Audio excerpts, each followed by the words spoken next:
ഇതെൻ്റെ രണ്ടാമത്തെ സാക്ഷിയാണ്. ഒരു തവണ കൂടി ഇവിടെ കയറി നിന്ന് സാക്ഷ്യം പറയാൻ അനുഗ്രഹം തന്ന ഈശോയ്ക്കും മാതാവിനും കോടാനുകോടി നന്ദി പറയുന്നു. എൻ്റെ പേര് അർഷിത. ഞാൻ അരൂരിൽ നിന്ന് വരുന്നു, ചേർത്തല. ജോലിപരമായ ആവശ്യങ്ങൾക്കായിട്ട് ഞാനിപ്പോൾ അഞ്ചര വർഷമായിട്ട് ഡൽഹിയിലാണ്. എൻ്റെ ആദ്യത്തെ സാക്ഷ്യം PhDക്ക് അഡ്മിഷൻ കിട്ടിയതും പിന്നെ എൻ്റെ അമ്മയ്ക്ക് ഉണ്ടായ ഒരു രോഗസൗഖ്യം, കല്യാണം, അങ്ങനെ കുറേ കാര്യങ്ങളായിരുന്നു. അത് അത്യാവശ്യം കുറേ പേര് കണ്ടിട്ടുണ്ട്. അത് ഇത്ര കോൺഫിഡൻസ് ആയിട്ട് പറയാൻ കാര്യം അതുവഴി എനിക്ക് കുറേ ഫ്രണ്ട്സിനെ ഞാൻ ഇതുവരെ അവരെ നേരിട്ട് പോലും കണ്ടിട്ടില്ല, പക്ഷേ ഇപ്പോഴും കോണ്ടാക്റ്റിലുണ്ട്. ഞങ്ങൾ അങ്ങോട്ടും ഇങ്ങോട്ടും പ്രാർത്ഥനാ സഹായം ആവശ്യപ്പെടാറുണ്ട്. അപ്പം അങ്ങനെ കുറേ അനുഗ്രഹങ്ങൾ കിട്ടി. 2022 ഞാൻ ആദ്യമായിട്ട് ഉടമ്പടി എടുത്തത്. 2023 ജൂലൈയിൽ ഞാൻ സാക്ഷ്യം പറഞ്ഞു. അപ്പോൾ അതിനുശേഷം ലൈഫ് വളരെ സ്മൂത്തായിട്ട് പോയിക്കൊണ്ടിരിക്കുകയായിരുന്നു. അപ്പോൾ എന്താ സംഭവിച്ചതെന്ന് വെച്ചാൽ ഉടമ്പടിയിലാണ്. ഇത് 12ാമത്തെ പുതുക്കലാണ്. മാതാവുണ്ട്, കൂടെ പ്രാർത്ഥനയുണ്ട്, എല്ലാം ഉണ്ട്. പക്ഷേ പതുക്കെ അങ്ങോട്ട് പ്രയോറിറ്റിയൊക്കെ കുറച്ച് ചേഞ്ചായി. എന്നുവെച്ചാൽ ചുറ്റും നിറയെ ആൾക്കാരുണ്ട്. അപ്പോൾ വേറെ അങ്ങനെ പ്രശ്നങ്ങളൊന്നുമില്ല. ആ സമയത്ത് മറ്റുള്ളവർക്ക് വേണ്ടി പ്രാർത്ഥിക്കുന്നുണ്ട്, എല്ലാം ഉണ്ട്. പള്ളിയിൽ പോക്കുണ്ട്, എല്ലാം നല്ല രീതിക്ക് തന്നെ കൊണ്ടുപോകുന്നുണ്ട്. പക്ഷേ പ്രയോറിറ്റിയിൽ കുറച്ച് മാറ്റം വന്നിട്ടുണ്ടായിരുന്നു. പക്ഷെ അത് മനസ്സിലാക്കാൻ മാതാവ് ഇങ്ങനെ ചെറിയ ചെറിയ സഹനങ്ങൾ തന്നു ആദ്യമൊക്കെ. പക്ഷേ അതിൽ നിന്നൊന്നും മനസ്സിലാക്കിയില്ല. അത് മെയിനായിട്ട് മനുഷ്യന്മാരിൽ നിന്നും അല്ലെങ്കിൽ സാമ്പത്തികം അങ്ങനെ ചെറിയ ചെറിയ സാധനങ്ങൾ തന്നപ്പോഴൊന്നും മനസ്സിലാക്കിയില്ല. അങ്ങനെ ഇരുന്നപ്പോൾ ഡിസംബറിൽ PhD ആണ് ഞാൻ ചെയ്തുകൊണ്ടിരിക്കുന്നത്. ഇപ്പോൾ ഞാൻ ജസ്റ്റ് കംപ്ലീറ്റ് ചെയ്തു.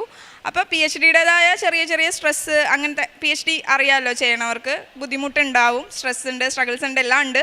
പക്ഷേ എന്നിരുന്നാലും അതൊക്കെ ഇവിടെ ഞാൻ ഓൾറെഡി ഫസ്റ്റത്തെ സാക്ഷ്യത്തിൽ പറഞ്ഞ പോലെ മാതാവിന് അത് വിട്ടുകൊടുത്തേക്കുമായിരുന്നു എൻ്റെ കാര്യങ്ങൾ. അതുകൊണ്ട് അതെന്നെ വലിയതായിട്ട് ബാധിച്ചില്ല. അതുകൊണ്ട് തന്നെ ഞാൻ ഈ പറഞ്ഞ പോലെ കുഞ്ഞു കുഞ്ഞു സഹനങ്ങളൊന്നും മനസ്സിലാക്കിയില്ല. അങ്ങനെ ഇരുന്നപ്പോൾ ഇവിടെ ഈ വിശ്വാസത്തിലോട്ട്, മാതാവിൻ്റെ വിശ്വാസത്തിലോട്ട് വരാനുള്ള മെയിൻ കാരണം എൻ്റെ അമ്മയായിരുന്നു. അമ്മയ്ക്കുണ്ടായ ബ്ലീഡിങ്ങും അതുവഴിയൊക്കെ ഉണ്ടായ ചെറിയ കാര്യങ്ങൾ വഴിയാണ് ഇവിടെ ഞാൻ വന്ന് ഉടമ്പടി എടുത്തതും സാക്ഷ്യം പറഞ്ഞതും. അപ്പോൾ അമ്മക്ക് തന്നെ മാതാവ് ചെറിയൊരു എനിക്ക് തന്ന സാധനങ്ങളൊന്നും ഞാൻ മനസ്സിലാക്കിയില്ല. എന്താ ഉണ്ടായെന്ന് വെച്ചാൽ 2025 ഡിസംബറിൽ അമ്മയ്ക്ക് വീണ്ടും ബ്ലീഡിങ് ആയി. അപ്പോൾ ഞങ്ങൾ അതിന് മുന്നേ 1 വർഷം മുന്നേ ആയിരുന്നു. അപ്പോൾ അതിന് മുന്നേ കൺസൾട്ട് ചെയ്ത ഡോക്ടറിൻ്റെ അടുത്ത് തന്നെ ചെന്നു. അപ്പോൾ ഡോക്ടർ പറഞ്ഞു ഇനി യൂട്രസ് റിമൂവ് ചെയ്യാം, അല്ലാതെ വേറെ ഇതില്ല. അതിന് മുന്നേ DNC ചെയ്ത് നോക്കി. അപ്പോൾ എന്നിട്ടും ഭേദമാഞ്ഞുകൊണ്ട് യൂട്രസ് റിമൂവ് ചെയ്തു. യൂട്രസ് റിമൂവ് ചെയ്ത് കഴിഞ്ഞപ്പോൾ ഇപ്പോൾ നമുക്കറിയാമല്ലോ എല്ലാം ക്യാൻസർ അങ്ങനെ ടെസ്റ്റിലേക്ക് പോകും. അപ്പോൾ അമ്മയ്ക്ക് അങ്ങനെ ക്യാൻസറിൻ്റെ ടെസ്റ്റ് ചെയ്തു. അപ്പോഴും ഞാനങ്ങനെ ചിന്തിച്ചൊന്നുമില്ല. ഞാൻ വെച്ചാൽ വീട്ടിലങ്ങനെ ആർക്കോ അല്ലെങ്കിൽ അകന്ന ബന്ധുക്കൾക്ക് പോലും ഒരു ക്യാൻസർ ഉള്ള ആരും ഇല്ല. അപ്പോൾ ഭയങ്കര കോൺഫിഡൻ്റ് ആയിരുന്നു. പിന്നെ ഞാൻ ഉടമ്പടിയിലാണ്, അപ്പോൾ ഒന്നും വരുത്താൻ പോണില്ല. പക്ഷേ മാതാവ് റിസൾട്ട് വന്നപ്പോൾ അമ്മയ്ക്ക് ക്യാൻസർ. അപ്പോൾ പിന്നെ ഡോക്ടർ ഞാനും അമ്മയും കൂടെയാണ് മിക്കപ്പോഴും പോവാറ്. അപ്പം എനിക്ക് കുറച്ച് ധൈര്യമൊക്കെ ഉണ്ടെന്ന് വിചാരിച്ച് ഡോക്ടർ എന്നോട് മിക്കപ്പോഴും ഭയങ്കര ധൈര്യശാലിയായിട്ട് തോന്നിയോണ്ട് ഡോക്ടർ എന്നോട് പറഞ്ഞു അമ്മേനോട് പറയണ്ട, ഇതാണ് കാര്യം എന്ന് പറഞ്ഞു. അന്ന് ഞാൻ അവിടെ ഇരുന്ന് പൊട്ടിക്കരഞ്ഞു. കുറേ നാളുകൾക്ക് ശേഷം ഇരുന്ന് കരഞ്ഞു. എനിക്ക് എന്താ ചെയ്യേണ്ടതെന്ന് അറിയില്ല. ആ 2-3 ദിവസം ഞാൻ പ്രാർത്ഥിച്ചിട്ടുണ്ടോ എന്ന് വെച്ചാൽ പഴയ കൊന്തചൊല്ലൽ ഇതൊന്നുമില്ല, ചുമ്മാ ചെന്നിരുന്നും ഇരിക്കും, എണീറ്റ് പോരും മാതാവിൻ്റെ മുന്നിൽ. അപ്പോൾ എനിക്ക് മനസ്സിലാവണില്ല അപ്പോഴും ഞാൻ എന്താ ചെയ്തതെന്നുള്ളത്. ഇത്രയേ ഉള്ളൂ. എന്ന് വെച്ചാൽ പണ്ട് ഫസ്റ്റത്തെ സാക്ഷ്യം പറയണതിന് മുന്നേ എങ്ങനെയെന്ന് വെച്ചാൽ എനിക്ക് എവിടെയെങ്കിലും പോകണമെങ്കിൽ ഞാൻ എൻ്റെ പ്രാർത്ഥനകളും അല്ലെങ്കിൽ ഉടമ്പടിപരമായ എല്ലാ കാര്യങ്ങളും തീർത്തിട്ടേ ഞാൻ ഇറങ്ങുള്ളൂ. ഇപ്പം അങ്ങനെയല്ല. എവിടെയെങ്കിലും പോകണമെങ്കിൽ വന്നിട്ട് ചെയ്യും, പക്ഷേ പ്രയോറിറ്റി മാറി. അതാണ് മെയിൻ കാരണം എന്ന് മനസ്സിലാക്കാൻ കുറച്ച് സമയമെടുത്തു. പക്ഷേ പിന്നീട് എനിക്കത് എങ്ങനെ റിസോൾവ് ചെയ്യണം അല്ലെങ്കിൽ അതിനൊരു സൊല്യൂഷൻ എനിക്കറിയില്ലായിരുന്നു. ഇപ്പോൾ ഈ പറഞ്ഞ പോലെ ഞാൻ പറഞ്ഞില്ല, എനിക്ക് ഉടമ്പടി വഴി കുറേ ഫ്രണ്ട്സിനെ കിട്ടിയിട്ടുണ്ട്. അതൊന്നും എൻ്റെ പ്രായക്കാരല്ല, അമ്മമാരുടെ പ്രായവും അല്ലെങ്കിൽ അമ്മൂമ്മമാരുടെ പ്രായമുള്ള ആൾക്കാരാണ്. അപ്പോൾ എനിക്കൊരു മെൻറ്ററിനെ പോലെ ഉള്ളൊരു ചേച്ചിയുണ്ട്. എനിക്ക് സ്റ്റിച്ച് ചെയ്ത് തന്നെ ചേച്ചിയാണ്. അപ്പോൾ എല്ലാവരോടും അമ്മയ്ക്ക് ഇങ്ങനത്തെ ഒരു അസുഖം ഉണ്ടെന്ന് പറഞ്ഞില്ല കേട്ടോ. അപ്പോൾ ഞാൻ ആ ചേച്ചിനോട് പറഞ്ഞു എനിക്കറിയില്ല, ഞാനങ്ങനെ ഇപ്പോഴായ പിന്നെ കൂടുതൽ ആവശ്യങ്ങളൊന്നും പറയാറില്ല, പക്ഷെ എന്നാലും ജനറലായിട്ട് പ്രാർത്ഥിക്കും, രോഗങ്ങളിലൂടെ പരീക്ഷിക്കരുത് എന്ന് പ്രാർത്ഥിക്കാറുണ്ടായിരുന്നു. പിന്നെ എന്തിനാ അങ്ങനത്തെ ഒരു സഹനം തന്നെ തന്നതെന്ന് എനിക്ക് മനസ്സിലാവണമെന്ന് പറഞ്ഞു. അപ്പോൾ എന്നോട് ചേച്ചി പറഞ്ഞു വേറൊന്നും കൊണ്ടല്ല, നീ അതല്ലേ പ്രാർത്ഥിച്ചുള്ളൂ, അപ്പോൾ നിന്നെ മാതാവ് പരീക്ഷിക്കണേണ്, നീ അതിൽ നിന്ന് വിടരുത്, നീ പ്രാർത്ഥിക്കണം എന്ന് പറഞ്ഞു. വീണ്ടും ഞാൻ പ്രാർത്ഥന തുടങ്ങി. അപ്പോൾ എനിക്കിപ്പോൾ ചെയ്യാൻ പറ്റണത് എനിക്കറിയില്ല, മാതാവിനോട് എനിക്ക് അമ്മക്ക് ക്യാൻസർ ഇല്ല എന്ന് കാണിക്കണം എന്ന് പറയാൻ എനിക്ക് തോന്നിയില്ല. ഞാൻ ആ സമയത്ത് ഗൂഗിൾ ചെയ്തിട്ട് ഇതിൻ്റെ ആരോടും എനിക്ക് പറയാനും തോന്നണില്ല ആ സമയത്ത്. പിന്നെ ഉണ്ടായെന്താണെന്ന് വെച്ചാൽ, ഈ നേരത്തെ നമ്മൾ പ്രയോറിറ്റി കൊടുത്ത് നമ്മുടെ ചുറ്റും ഉണ്ടായിരുന്ന ആൾക്കാരൊന്നും ഇത്രയും വലിയൊരു സഹനം വന്നപ്പോൾ ആരെയും കാണാനില്ല. എന്ന് വെച്ചാൽ ആളുകളുണ്ട്, പക്ഷേ നമ്മൾ പ്രതീക്ഷിച്ചവരൊന്നും നമ്മുടെ കൂടെ ഉണ്ടായിരുന്നില്ല. അപ്പം അതൊരു എന്താ പറയുക, ഒരു ബോധ്യം തന്നെയായിരുന്നു മാതാവിൻ്റെ. മനസ്സിലാക്കി, വീണ്ടും പ്രാർത്ഥന തുടങ്ങി, പഴയ പോലെ തന്നെ പ്രാർത്ഥിക്കാൻ തുടങ്ങി. അപ്പോൾ ഈ ഗൂഗിൾ ചെയ്തത് അങ്ങനെയൊക്കെ ഞാനിത് നോക്കി വന്നപ്പോൾ കീമോതെറാപ്പി കൊണ്ടിട്ടുണ്ടാവണ ബുദ്ധിമുട്ടുകളായിരുന്നു കൂടുതലും എന്നെ കാണിച്ചുകൊണ്ടിരുന്നത്. അപ്പോൾ എനിക്ക് അമ്മയ്ക്കിനി ആ ഒരു വേദന കൊടുക്കരുത്, അല്ലെങ്കിൽ അതുമൂലം. അപ്പം എൻ്റെ അമ്മക്ക് പണ്ട് നിറയെ മുടി ഉണ്ടായിരുന്ന ഒരാളാണ്. അപ്പോൾ മുടി പോകും, പിന്നീട് നമുക്ക് മുടിയില്ല. ഇപ്പോഴായി നമുക്ക് അങ്ങനെ മുടി കൊഴിയണമുണ്ട് ഭയങ്കരമായിട്ട്. അപ്പം നമുക്ക് മുടി കുറവാണ്, മറ്റുള്ളവർ നമുക്കതൊരു സങ്കടമാണ്. പണ്ട് മുടി ഉണ്ടായിട്ട് ഇപ്പം മുടിയില്ലല്ലോ എന്ന്. അപ്പം കീമോയും കൂടെ ചെയ്ത് കഴിയുമ്പോൾ വെള്ള മുടിയും കൂടെ പോകും. അപ്പം ഞാൻ ഇങ്ങനെയൊക്കെ ചിന്തിക്കാൻ തുടങ്ങി. അപ്പം ഞാൻ ആകെ ഇതേ പ്രാർത്ഥിച്ചുള്ളൂ, ഞാൻ മാതാവ് തന്നത് ഞാൻ എടുക്കുന്നു, പക്ഷേ എൻ്റെ അമ്മയ്ക്ക് ഇതുമൂലം ഒരു ഗുളിക കഴിക്കാനോ അല്ലെങ്കിൽ ഒരു കീമോ എന്ന് പറയണ ഒരു ഇതുപോലും അമ്മക്ക് ചെയ്യിക്കരുത്. അത് അങ്ങനെയാണെങ്കിൽ ഞാൻ വിശ്വസിക്കും മാതാവ് എന്നെ കൈവിട്ടിട്ടില്ല എന്ന്. അല്ലെങ്കിൽ ഞാൻ കരുതും എന്നെ ഉപേക്ഷിച്ചു. അച്ഛൻ പറയണ പോലെ തന്നെ ആദ്യത്തെ ഉടമ്പടി ആദ്യം കുറേ അനുഗ്രഹം കിട്ടി, എന്നെ ഉപേക്ഷിച്ചു, അങ്ങനെ ഞാൻ വിചാരിക്കുള്ളൂ എന്ന്. അങ്ങനെ ഞങ്ങൾ പോയി നെക്സ്റ്റ് അതിന് മുന്നേ ആയിട്ട് ഉടമ്പടി തൈലവും ഉടമ്പടി ഉപ്പും എല്ലാ നേർച്ച വസ്തുക്കളും ഉപയോഗിച്ചിട്ടാണ് പോയത്. അവിടെ ചെന്ന് കഴിഞ്ഞപ്പോൾ റിസൾട്ട് അമ്മയ്ക്ക് ഫസ്റ്റ് സ്റ്റേജാണ്, അതിലുപരിയായിട്ട് <50% ഉള്ളൂ. അതോടുകൂടി പറഞ്ഞു ഇതിന് ഈ കീമോ ഒന്നും ആവശ്യമില്ല, മാത്രമല്ല ജസ്റ്റ് ഫോളോ അപ്പ് ചെക്കപ്പ് മാത്രം 3 months കൂടുമ്പോൾ. അതായിരുന്നു ആദ്യത്തെ സാക്ഷ്യം. എനിക്ക് മനസ്സിലായി മാതാവ് കൂടെ ഉണ്ടെന്ന്. പിന്നീട് ഞാൻ എൻ്റെ പ്രാർത്ഥനാ രീതി ജീവിതം എല്ലാം മാറ്റി. ഞാൻ പറയില്ല പൂർണ്ണമായിട്ടും ഞാൻ ആരോടും ദേഷ്യപ്പെട്ടിട്ടില്ല, അല്ലെങ്കിൽ ഞാൻ പറയില്ല. എൻ്റെ ഭാഗത്തു നിന്നും പലതവണ എന്നുവെച്ചാൽ നമ്മൾ മനുഷ്യന്മാരാണ്, മാനുഷികമായ കുറ്റങ്ങളും തെറ്റുകളൊക്കെ ഉണ്ടായിട്ടുണ്ട് നമ്മൾ നിൽക്കുന്ന സാഹചര്യങ്ങൾ മൂലം. പക്ഷെ പരമാവധി ക്ഷമിച്ചും ഇതാക്കിയൊക്കെ പോവാം എൻ്റെ വിശ്വാസം. അപ്പം അതിന് ശേഷം പിന്നീട് ഉണ്ടായത് എന്താണെന്ന് വെച്ചാൽ, പിന്നീട് എനിക്ക് അനുഗ്രഹങ്ങളുടെ എന്താ പറയുക ഇങ്ങനെ കോരിച്ചൊരിഞ്ഞ് മാതാവ് തരുമായിരുന്നു. ഞാൻ അതിന് ശേഷം ജപമാല റാലിക്ക് വന്നു. ഞാനും അമ്മയും എൻ്റെ ഒരു കസിനും കൂടെയാണ് വന്നത്. വളരെ കഷ്ടപ്പെട്ട് കുറേ ഇതൊക്കെ അനുഭവിച്ച് ഞങ്ങൾ ജപമാല റാലി ഫിനിഷ് ചെയ്തു. എന്ന് വെച്ചാൽ അമ്മയ്ക്ക് വയ്യായിരുന്നു ഒട്ടും. അപ്പോൾ എന്നാലും വെച്ചാൽ യൂട്രസ് റിമൂവ് ചെയ്ത് കുറച്ച് നാളുകളെ ആയിട്ടുണ്ടായിരുന്നുള്ളൂ. പക്ഷെ അമ്മയും വന്നു, 1 വർഷം പോലും ആയിട്ടുണ്ടായിരുന്നില്ല. അപ്പോൾ അമ്മയും വന്നു. അങ്ങനെ ഞങ്ങളത് കഴിഞ്ഞിട്ട് അപ്പോൾ എന്തായിരുന്നു വെച്ചാൽ സെപ്റ്റംബറിൽ എൻ്റെ ഫണ്ടിങ് തീരും PhDൻ്റെ. ഒക്ടോബറിലാണ് ജപമാല റാലി. അപ്പോൾ പൊതുവേ സെപ്റ്റംബറിൽ ഫണ്ട് തീരാനായപ്പോഴത്തേക്കും ഞാൻ ജൂൺ ജൂലൈ ഒക്കെ ആയപ്പോൾ ഞാൻ IIT-യിലാണ് ചെയ്യണത്, ഡൽഹി IIT-യിൽ. അപ്പം തീരാനാവുമ്പോൾ നമ്മൾ എന്താ ചെയ്യാറെന്ന് വെച്ചാൽ പ്രൊഫസേഴ്സിനോട് പറയും. ഒന്നല്ലെങ്കിൽ നമ്മൾ അവിടെ നിന്ന് വേറൊരു ജോലിക്ക് കയറും, എന്നിട്ട് നമ്മുടെ PhD പാർട്ട് ടൈം ആക്കും. അതല്ലെങ്കിൽ ഇപ്പം നമ്മുടെ വർക്ക് തീരാനായിട്ടുണ്ട് എന്നാണെങ്കിൽ പ്രൊഫസേഴ്സ് ഒരു 6 months ഒക്കെ അവരുടെ പ്രൊജക്റ്റിൽ നിന്നൊക്കെ ഫിനാൻഷ്യൽ സപ്പോർട്ട് തരും. ഇതാണ് പൊതുവേ കണ്ടുവരാറുള്ള രീതി. അപ്പോൾ എനിക്ക് എന്നെ സംബന്ധിച്ചിടത്തോളം വർക്ക് ഉണ്ട് എന്നുള്ളത് തന്നെ ആയതുകൊണ്ട് ഞാൻ എൻ്റെ പ്രൊഫസറിനോട് എന്ന് പറഞ്ഞു, സാർ ഞാൻ ബാംഗ്ലൂർ ഒരു കോർപ്പറേറ്റ് കമ്പനിയിലോ അങ്ങോട്ട് മൂവ് ചെയ്യാമെന്ന് വിചാരിക്കുന്നു, സാറിൻ്റെ എന്താണ് ഇതെന്നുള്ള രീതിക്ക് ചോദിച്ചു. അപ്പോൾ പുള്ളി പറഞ്ഞു വേണ്ട, അത് വേണ്ട, നീ ഇവിടെ നിൽക്ക്, സെപ്റ്റംബർ വരെ ഫണ്ടില്ലേ, നമുക്ക് എന്താണെന്ന് വെച്ചാൽ നോക്കാം, എന്താണെന്ന് വെച്ചാൽ ചെയ്യാമെന്ന് പറഞ്ഞു. അപ്പോഴും ഞാൻ വിചാരിച്ചു ഓക്കെ മാധവ് ചിലപ്പോൾ 6 months തന്നെ എൻ്റെ വർക്ക് തീർക്കാൻ വേണ്ടിയിട്ടായിരിക്കും, പണി വേഗം തീർത്ത് തരാൻ വേണ്ടിയിട്ടായിരിക്കും നിൽക്കാൻ പറയണേ. അങ്ങനെ നിൽക്കാം, ഓക്കെ 6 months അവർ പൈസ തരും. ഇപ്പോഴും ടെൻഷനായിരുന്നു, കാര്യം 6 months ഇത് തീർക്കണം, അപ്പം തന്നെ വേറെ കണ്ടുപിടിക്കണം, അല്ലെങ്കിൽ ഫിനാൻഷ്യലി ആണെങ്കിലും നമ്മൾ ഇതാകും, ഗ്യാപ്പ് മീൻസ് കരിയറിലാണെങ്കിലും ഗ്യാപ്പ് വരും. അങ്ങനെ നിൽക്കുന്ന സമയത്താണ് ജൂലൈയിൽ ഇത് പറഞ്ഞു. അപ്പോൾ സാറ് വാക്കാൽ ഇത് പറഞ്ഞിട്ടുണ്ട്, സെപ്റ്റംബർ 23 എൻ്റെ ഫണ്ട് തീരും, അതായത് ഒക്ടോബർ ആദ്യം വരെ എനിക്ക് സാലറി കിട്ടും. ഒക്ടോബർ 24 ഞാനിവിടെ ജപമാല റാലിക്ക് വന്നു. തിരിച്ചു ചെന്നപ്പോൾ പിന്നീട് അങ്ങോട്ട് എല്ലാം വളരെ പെട്ടെന്നായിരുന്നു. ഒക്ടോബറിൽ ഇത് വന്നു, ഒക്ടോബറിൽ ജപമാല റാലിക്ക് കഴിഞ്ഞ് ചെല്ലുന്നു, എനിക്ക് ഇത് വന്നു അപ്പോയിൻമെൻറ്റ് ലെറ്റർ. അതായത് സാറിൻ്റെ പുതിയ പ്രൊജക്റ്റിൽ പ്രൊജക്ട് സയൻറ്റിസ്റ്റ് 2 ആയിട്ട് എന്താണ് ഇത് തന്നേക്കുക. അതും 3 മാസത്തേക്കാണ് സാർ അപ്പോൾ തന്നെ. അപ്പോൾ ഞാൻ വിചാരിച്ചു ഇതെന്താ 3 മാസം. അപ്പോൾ ഞാൻ അന്വേഷിച്ചപ്പോൾ പറഞ്ഞു ഇത് ക്യാഷ്വൽ അപ്പോയിൻമെൻ്റ് ആണ്, ഇതിങ്ങനെ പുതുക്കിക്കൊണ്ടിരിക്കും. വൺസ് ഇത് പ്രൊജക്റ്റ് അപ്രൂവ് ആയി കഴിയുമ്പോൾ നിനക്ക് താല്പര്യം ഉണ്ടെങ്കിൽ ഇവിടെ തന്നെ കുറച്ച് നാൾ നിൽക്കാം, സാറ് സമ്മതിക്കുകയാണെങ്കിൽ ഇൻ്റർവ്യൂ അറ്റൻഡ് ചെയ്തിട്ടെന്ന്.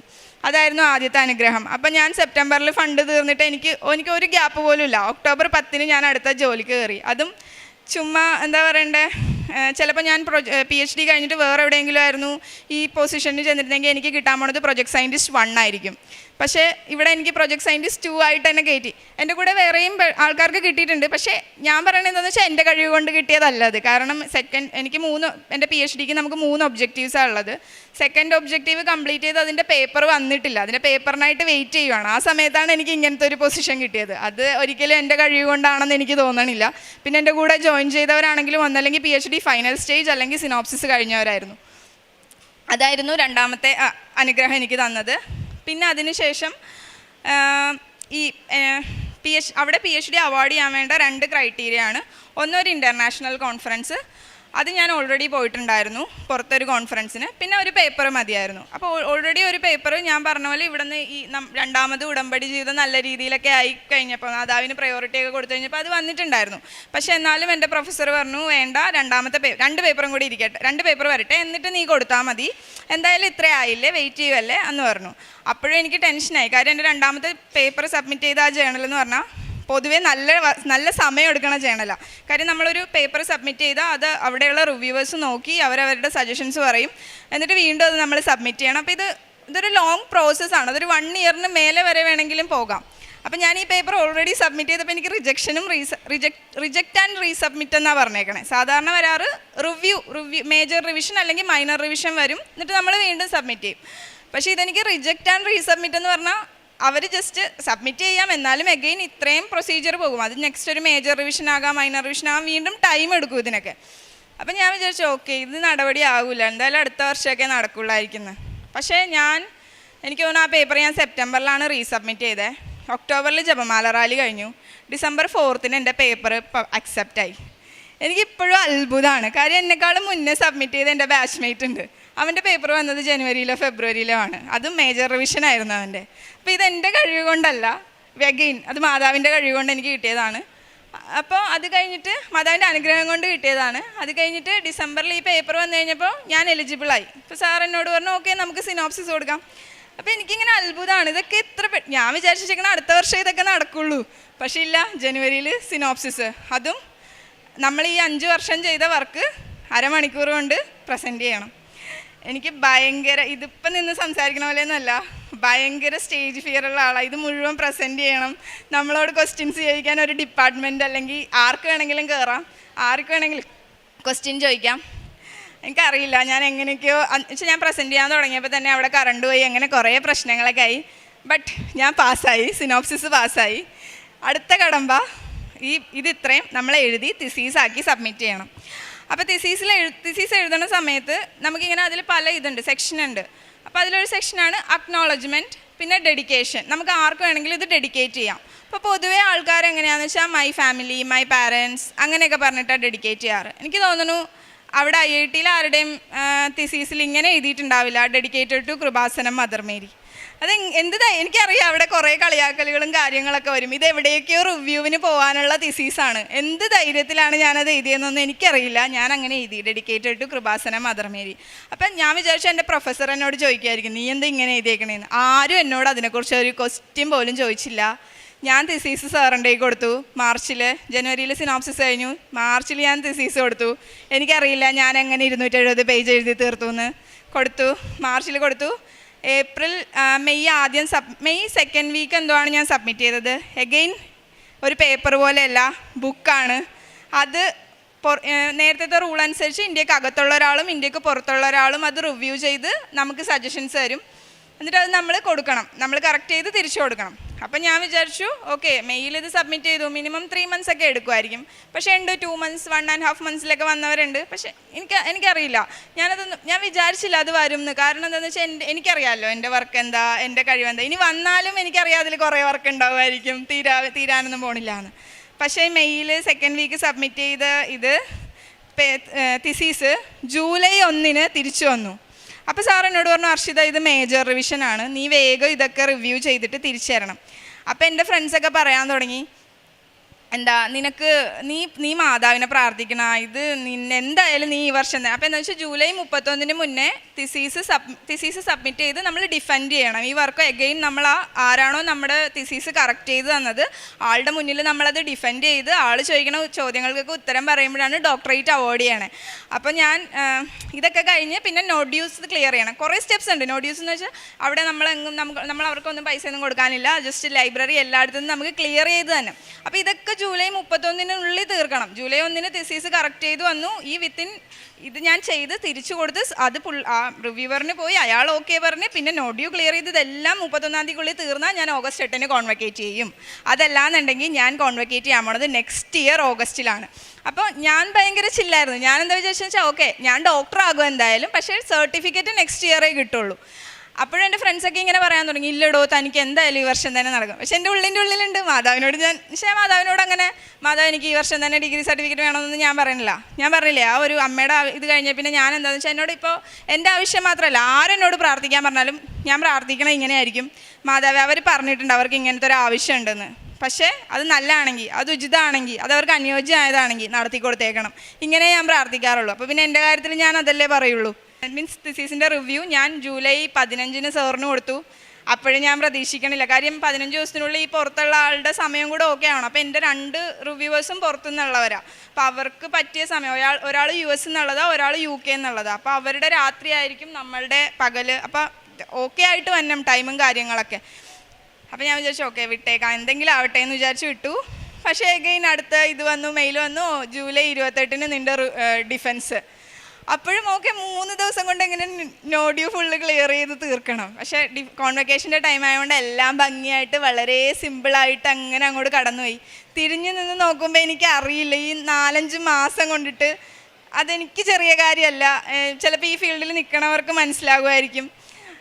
എല്ലാം വളരെ പെട്ടെന്നായിരുന്നു. ഓഗസ്റ്റ് 8 ഞാൻ കോൺവക്കേറ്റ് ആയി. ഇപ്പം എൻ്റെ പേരിൻ്റെ മുന്നിൽ ഡോക്ടർ എന്നുള്ളൊരിതുണ്ട്. അത് എൻ്റെ കഴിവ് കൊണ്ടല്ല എന്ന് ഞാൻ ഉറപ്പിച്ച് പറയണു. പിന്നെ ഞാൻ ചെയ്തത് എന്താണെന്ന് വെച്ചാൽ ഡിഫൻസ് കഴിഞ്ഞ് അഗെയിൻ നമ്മൾ അക്നോളജ് ചെയ്യണം. അപ്പോൾ ഞാൻ വിചാരിച്ചു തിസീസിൽ ഞാൻ ഡെഡിക്കേറ്റഡ് എന്ന് എഴുതിയിട്ടുണ്ടെങ്കിൽ ചിലപ്പോൾ ആ റിവ്യൂവർ കാണും, പ്രൊഫസേഴ്സ് കാണും, അല്ലെങ്കിൽ ആ തിസീസ് തുറന്നു നോക്കണം ആരെങ്കിലേ കാണുള്ളായിരിക്കും. പിന്നെ ഞാനിവിടെ സാക്ഷ്യം പറയുമ്പോഴായിരിക്കും ആൾക്കാർ അത് അറിയണേ. ഞാൻ എന്ത് ചെയ്തു, ഡിഫൻസ് കഴിഞ്ഞിട്ട് നമ്മൾ അക്നോളജ് ചെയ്യണം. ലാസ്റ്റ് സ്ലൈഡ് അതിൽ നമ്മളിങ്ങനെ പ്രൊഫസേഴ്സ്, ഫ്രണ്ട്സ് അങ്ങനെ പറഞ്ഞ് ലാസ്റ്റ് നമ്മൾ നമ്മുടെ ഫാമിലിക്ക് പറയും. അപ്പോൾ ഞാൻ ഫാമിലിക്ക് പറഞ്ഞപ്പോൾ ഞാൻ എന്ത് ചെയ്തു, my family specially mother Mary എന്ന് പറഞ്ഞു. അപ്പോൾ അവിടെ ഇരുന്ന് വെച്ചാൽ എല്ലാവർക്കും അറിയാതെ ആരാണ്. അവരെല്ലാവരും എന്നെ നോക്കി ചിരിക്കാൻ തുടങ്ങി. ഇവൾക്കിത് നിർത്താൻ ഉദ്ദേശമൊന്നുമില്ല എന്നുള്ള രീതിക്ക് ഞാൻ അവിടെ അത് പറഞ്ഞു. പക്ഷേ എനിക്കറിയില്ല, അത് കേട്ടിട്ട് കുറച്ച് അറിയാത്തവരാണോ എനിക്കറിയില്ല, അവർ ചിരിച്ചെന്തിനാന്ന് എനിക്കറിയില്ല ചിലപ്പോൾ.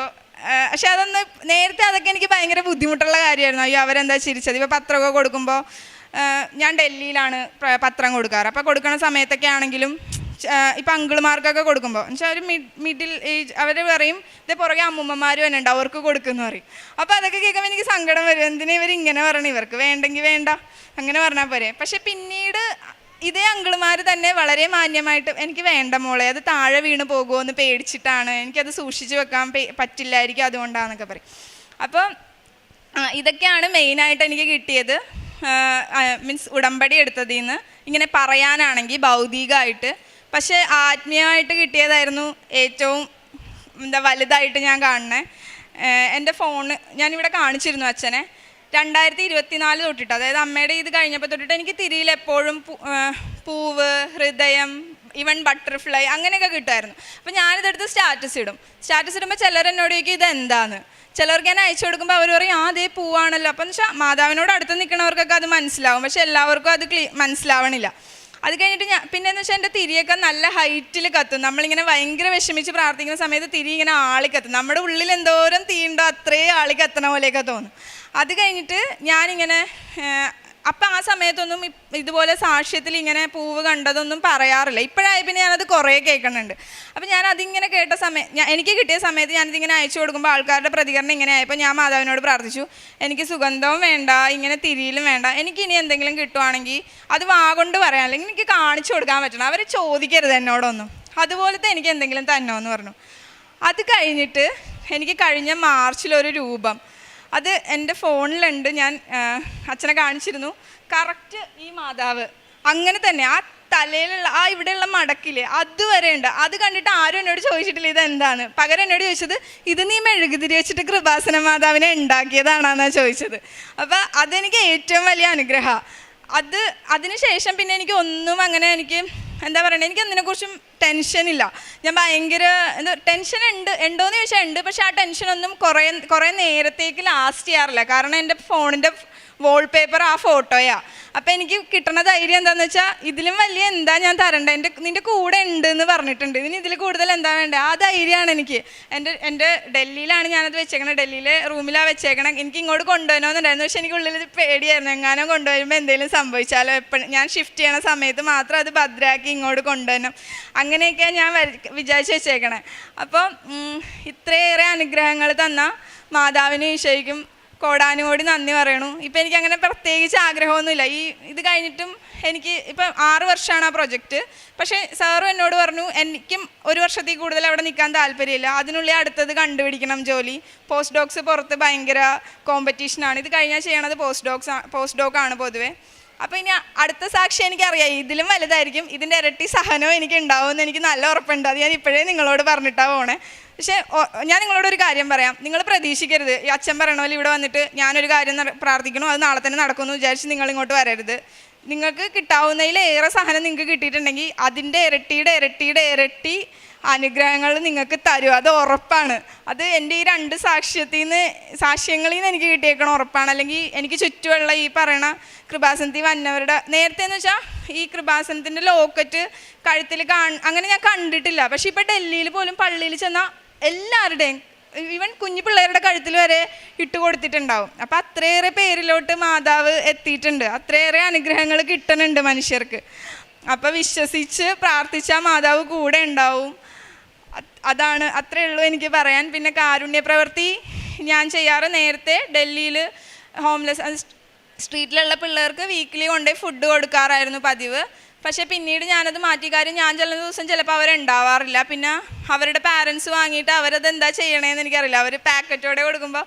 അപ്പോൾ എനിക്കിങ്ങനെ ഒരു ഇത് വന്നു. അതിനുശേഷം ഇപ്പോൾ എന്താ ഞാൻ ചെയ്യണമെന്ന് വെച്ചാൽ ഞാൻ എപ്പോഴും എനിക്ക് ഓട്ടോയോ അങ്ങനെ എന്തെങ്കിലും എടുക്കേണ്ടി വരും. ഡെയിലി റൂമിൽ നിന്ന് ലാബിലോട്ട് ദൂരമുള്ളതുകൊണ്ട്. അപ്പം ഞാൻ ആ ഓട്ടോയിൽ വെച്ചാൽ അവർക്ക് നല്ല പ്രായമുള്ളവരൊക്കെ ഡ്രൈവറായിട്ടൊക്കെ വരും. മിക്കപ്പോഴും എനിക്ക് അങ്ങനെ തന്നെ വരാറുള്ളൂ. അപ്പം ഞാൻ അവർക്ക് പൈസ കൂടുതൽ കൊടുക്കും. അപ്പോൾ ആ ആഴ്ചവട്ടത്തിൽ എന്നുള്ളത് മാറി ഡെയിലി എനിക്ക് കൊടുക്കാൻ പറ്റാറുണ്ട്. പിന്നെ ഇപ്പോൾ ഫുഡൊക്കെ ആണെങ്കിലും അവർ നമ്മളോട് വന്നിട്ട് ചോദിക്കും ഫുഡ് വാങ്ങിത്തരും. ആരെങ്കിലും കാണും, എനിക്ക് ഡെയിലി ആരെങ്കിലും എവിടെയെങ്കിലുമൊക്കെ ആയിട്ട് കിട്ടും. അപ്പം അങ്ങനെയാണ് ഞാൻ ചെയ്തു പോണത്.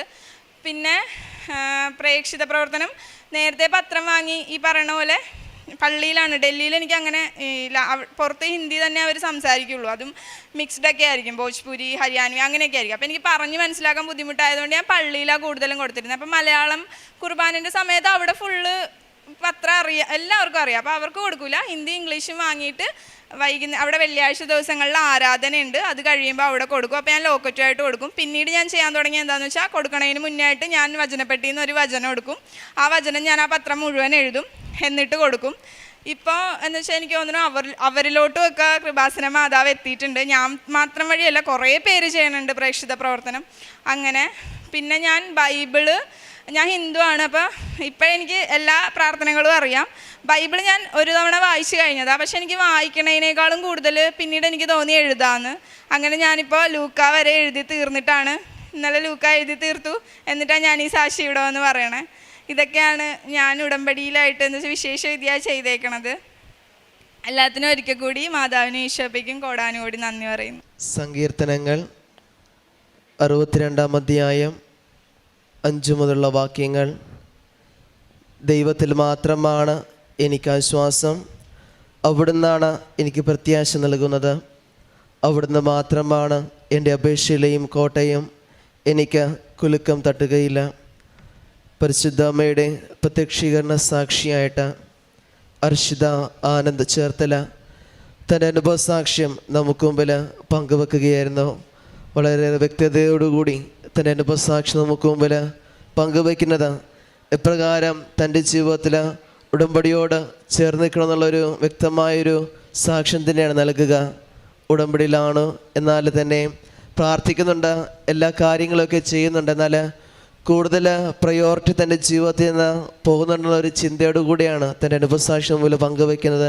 അതേ തുടർന്നാണെങ്കിലും തുടർന്ന് എപ്രകാരം ഉടമ്പടിയോട് ചേർന്ന് നിൽക്കണമുള്ളത് അതുതന്നെ തൻ്റെ അമ്മയ്ക്കുണ്ടായ രോഗമാണെങ്കിൽ പോലും അത് പൂർണ്ണമായിട്ടും ഈശോയിലൂടെ താൻ ആഗ്രഹിച്ച ഒരു സൗഖ്യമായിട്ട് നൽകുകയും ചെയ്യുന്നത് പരിശുദ്ധ അമ്മേൻ്റെ കൂടെ ഉണ്ടെന്നുള്ളൊരു തിരിച്ചറിവ് തന്നെയാണ്. കാരണം എപ്രകാരം കൂടുതൽ ഉടമ്പടിയോട് ചേർന്നുകൊണ്ട് കൂടുതൽ മുൻഗണന കൊടുത്തുകൊണ്ട് പ്രയോറിറ്റി കൊടുത്തുകൊണ്ട് ജീവിക്കാമെന്നുള്ളൊരു തിരിച്ചറിവോട് കൂടിയാണ് നമുക്ക് മുമ്പിൽ തൻ്റെ സാക്ഷ്യം പങ്കുവയ്ക്കുക.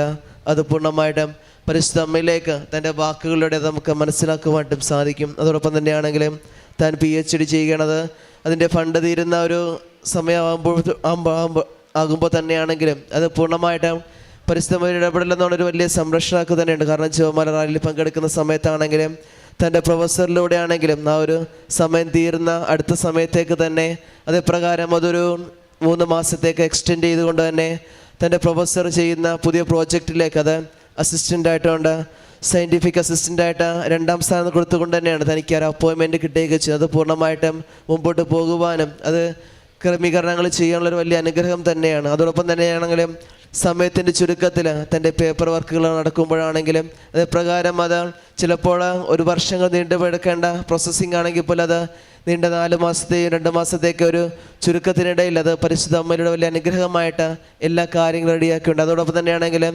പ്രൊഫസർ PhD പേപ്പർ സബ്മിറ്റ് ചെയ്യുമ്പോഴത്തേക്കുമാണെങ്കിലും അത് സ്വന്തമായ കാര്യങ്ങളൊക്കെ വരുമ്പോൾ തന്നെയാണെങ്കിൽ പോലും അത് പൂർണ്ണമായിട്ടും പരിശുദ്ധ അമ്മയ്ക്ക് വേണ്ടി പൂർണ്ണമായിട്ട് സമർപ്പിച്ചത്. കാരണം ഓരോ കാര്യങ്ങളും എൻ്റെ ജീവിതത്തിൽ സംഭവിക്കുന്നത് എൻ്റെ കഴിവ് കൊണ്ടല്ല, മറിച്ച് അത് പരിശുദ്ധ അമ്മയുടെ കൃപയിലാണ് എല്ലാ കാര്യങ്ങളും എനിക്ക് പരിശുദ്ധ അമ്മ നടത്തുന്നുള്ള ഉറച്ച ബോധ്യത്തോടു കൂടിയാണ്. കാരണം ഓരോ കടമകൾ മുമ്പോട്ട് പോകുമ്പോഴത്തേക്ക് പരിശുദ്ധ അമ്മയോട് ചേർന്ന് നിൽക്കാനുള്ള വലിയ അനുഗ്രഹം. കാരണം ഇപ്രകാരം തൻ്റെ ജീവിതത്തിൽ പ്രയോറിറ്റി ഉടമ്പടിക്ക് കൊടുക്കണമെന്നും പ്രാർത്ഥനയ്ക്ക് കൊടുക്കണമെന്നൊരു തിരിച്ചറിവോടുകൂടിയാണ് മുമ്പോട്ട് പോകുന്നത്. ആ ഒരു തിരിച്ചറിവ് തന്നെയാണ് തൻ്റെ PhD സംബന്ധമായ കാര്യങ്ങൾക്ക് വരുമ്പോഴത്തേക്കും അത് ഡിഫൻസ് സംബന്ധമായ കാര്യങ്ങളിലും അവസാനം നന്ദി പറയുമ്പോഴത്തേക്ക് പറയുന്നത് അത് എൻ്റെ കുടുംബത്തിനെന്ന് പറയുമ്പോഴത്തേക്ക് പരിശുദ്ധ മാതാവിനെ കൂടി ചേർത്ത് വെച്ചുകൊണ്ടാണ് തൻ്റെ ഒരു അനുഭവ സാക്ഷി നമുക്ക് മുമ്പിൽ ഓരോ കാര്യങ്ങളും പങ്കുവെക്കുക. ഇനി മുമ്പോട്ടുള്ള യാത്രയിൽ പരിശുദ്ധ അമ്മയുടെ പ്രത്യക്ഷീകരണ സാക്ഷിയായിട്ട് ഇനിയും അർഷിതയെ മാറ്റിയിട്ട് നമുക്ക് പ്രാർത്ഥിക്കാം. അതോടൊപ്പം തന്നെയാണെങ്കിലും പ്രേക്ഷിത പ്രവർത്തനങ്ങളാണെങ്കിലും പ്രാർത്ഥന ആണെങ്കിലും ബൈബിൾ വചനങ്ങൾ ബൈബിൾ വായിച്ചു തീർക്കുവാൻ അതോടൊപ്പം തന്നെയാണെങ്കിലും എല്ലാവർക്കും മുമ്പിൽ സാക്ഷ്യം പറയുമ്പോൾ ലൂക്കാസുവിന്റെ വചനങ്ങൾ പോലും എഴുതി തീർത്തുകൊണ്ടാണ് നമുക്ക് മുമ്പിൽ സാക്ഷ്യങ്ങൾ പറയുക. ഇനിയും മുമ്പോട്ടുള്ള യാത്രയിൽ പരിശുദ്ധ അമ്മയോട് ചേർന്നുകൊണ്ട് ഇനിയും വലിയ സാക്ഷ്യങ്ങൾ പറയുവാനും പരിശുദ്ധ അമ്മയെ പ്രത്യക്ഷീകരണ സാക്ഷിയായിട്ട് അർഷിതയെ മാറ്റായിട്ട് നമുക്ക് പ്രാർത്ഥിക്കാം. ഒപ്പം നമ്മളെയും പ്രത്യക്ഷീകരണ സാക്ഷികളായിട്ട് ഉയർത്തണമേ എന്ന് പ്രാർത്ഥിക്കുകയും ചെയ്യാം. അത്യപൂർവ ദൈവാനുഭവങ്ങൾ ഇനി നിങ്ങൾക്കും സ്വന്തം. ഈ യൂട്യൂബ് ചാനൽ ഇതുവരെ സബ്സ്ക്രൈബ് ചെയ്തിട്ടില്ലെങ്കിൽ ഇപ്പോൾ തന്നെ സബ്സ്ക്രൈബ് ചെയ്യുക. ഈ വീഡിയോ ഇപ്പോൾ തന്നെ നിങ്ങളുടെ സുഹൃത്തുക്കൾക്ക് ഷെയർ ചെയ്തുകൊണ്ട് കർത്താവിൻ്റെ പ്രേക്ഷിതരാകുക.